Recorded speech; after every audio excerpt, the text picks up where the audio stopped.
अलिबाग जिल्हा रुग्णालयामध्ये रुग्णांच्या आरोग्याशी खेळ केला जातोय। तिथे पाण्याचं फिल्टर आहे आणि त्यामध्ये अळ्या आणि माती आहे। पाण्याला दुर्गंधी सुद्धा येते अशी सुद्धा तक्रार पोहोचली आहे। फिल्टरच्या स्वच्छतेकडे प्रशासनाचं मात्र दुर्लक्ष आहे। अलिबाग मधल्या जिल्हा रुग्णालयामध्ये उपचार घेणारे जे रुग्ण आहेत आणि त्यांचे नातेवाईक आहेत त्यांचं आरोग्य धोक्यात आलंय। रुग्णालयामधल्या फिल्टरचं हे दृश्य आपण पाहतोय। रुग्णालयामध्ये जो फिल्टर आहे त्यामध्ये पिण्याचं पाणी आहे आणि त्यामध्ये अळ्या आहेत आणि माती आहे।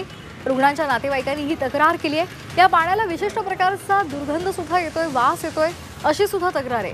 हे पाणी प्यायल्यास उलट्या आणि जुलाबाची बाधा होऊ शकते याकडे सुद्धा त्यांनी लक्ष वेधले।